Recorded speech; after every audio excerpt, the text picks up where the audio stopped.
अस्सलाम वालेकुम, मैं हूं अतहर काज़मी। जस्टिस काजी फ़ाइज़ ईसा साहब के दौर में हमने देखा कि बार बार वो आइन का जिक्र करते थे, इंसानी हकूक़ के हवाले से और बुनियादी हकूक़ के हवाले से उन्होंने एक यादगार भी तामीर करवाई सुप्रीम कोर्ट में। लेकिन उनका जो रवैया था इंसानी हकूक़ की मुबैना खिलाफ वर्जियों के हवाले से वो बड़ा गैर मामूली था। वैसे भी उनका जो कंडक्ट रहा अदालत के अंदर, कभी वो किसी को पहचानने से इनकार कर देते थे, कभी वो कहते थे कि मीडिया में ये चीज़ गलत रिपोर्ट हो रही है, कभी फरमाते थे कि मैं तो मीडिया सुनता ही नहीं। बैरिस्टर गौहर जो पाकिस्तान की सबसे बड़ी सियासी जमात के चेयरमैन हैं, जब वो काजी फ़ाइज़ ईसा साहब की अदालत में पेश हुए तो काजी फ़ाइज़ ईसा साहब ने उनको क्या कहा, ज़रा सुनिएगा।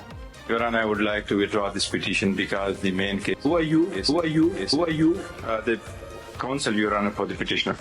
We were told Hamid Khan साहब आपने इसमें जी, आपने सुना, उन्होंने उनसे पूछा कि हु आर यू, आप कौन हैं। अब मसला ये है कि जब भी वहाँ पे किसी भी बुनियादी इंसानी हकूक़ की खिलाफ वर्जी का जिक्र होता था तो काजी साहब कहते थे कि अभी नहीं हो रहा, मेरे सामने नहीं हो रहा, मेरे सामने कोई आएगा तो फिर हम उसके ऊपर बात करेंगे। जब भी कोई जिक्र भी करने की कोशिश करता था तो फ़ौरन वो उसको रोक देते थे। लेकिन एट द सेम टाइम, जिस तरह मैंने पहले भी अर्ज़ की कि वो कॉन्स्टिट्यूशन की भी बात करते थे, वो बुनियादी हकूक़ की भी बात करते थे।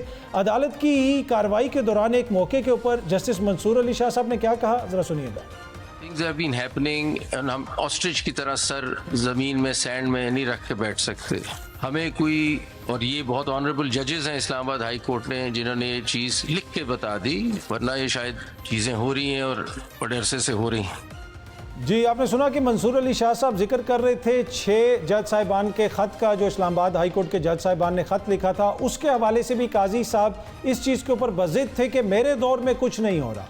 लेकिन मंसूर अली शाह साहब ने भी कहा कि इस तरह की चीज़ें हो रही हैं। और कल भी एक्सप्रेस ट्रिब्यून में एक स्टोरी छपी है असनात मलिक साहब की, उसमें भी उन्होंने लिखा कि काजी फ़ाइज़ ईसा साहब का जो टेन्योर था उसमें काजी फ़ाइज़ ईसा अपने ही इदारे से, अपने ही कोलीग्स से ज़्यादा लड़ते रहे।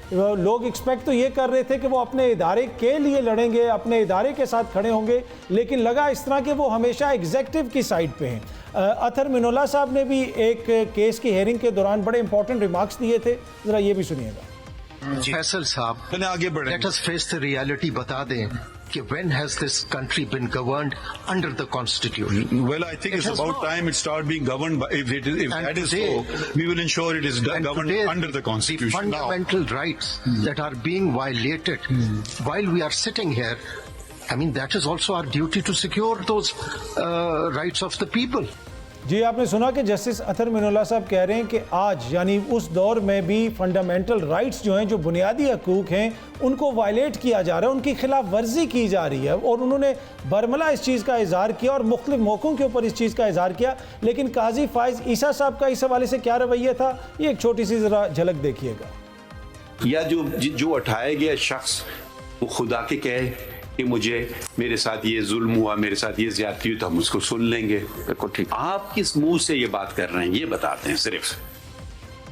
अब मसला ये था कि ये मुल्क की सबसे बड़ी अदालत है और वहाँ पे फुल कोर्ट भी बैठा हुआ है, तमाम जज साहिबान बैठे हुए हैं। लोगों की ये उम्मीद होती थी कि अगर कोई मुबैना इंसानी हकूक़ की खिलाफ वर्जी हो रही है तो इस बेंच के सामने रखा जाए। जिस तरह जज साहिबान ने भी तहफ़्फ़ुज़ात का इज़हार किया, बुनियादी हकूक़ की खिलाफ वर्जियों का जिक्र किया, लेकिन काजी साहब बज़िद थे कि मेरे सामने जब कोई चीज़ आएगी तभी हम देखेंगे।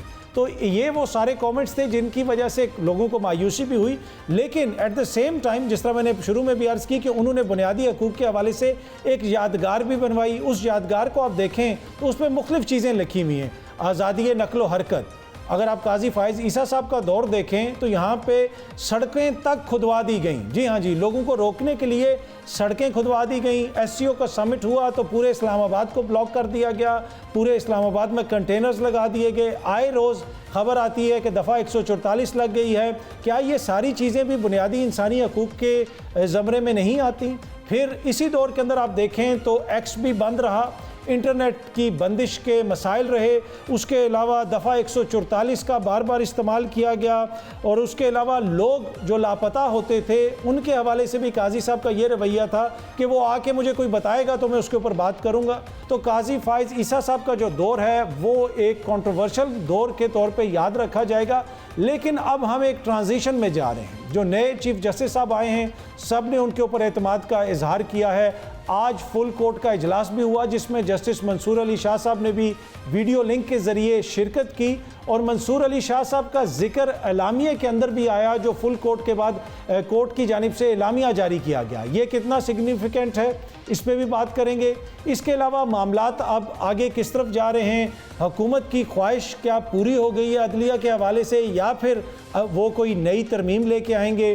दो जज साहिबान के हवाले से तो हुकूमत के दोस्त तहफ़्फ़ुज़ात का इजहार कर रहे हैं, कभी वो ये कह रहे हैं कि जी इनको मुस्ताफ़ी हो जाना चाहिए, इनको आइनी बेंच में का हिस्सा नहीं बनना चाहिए,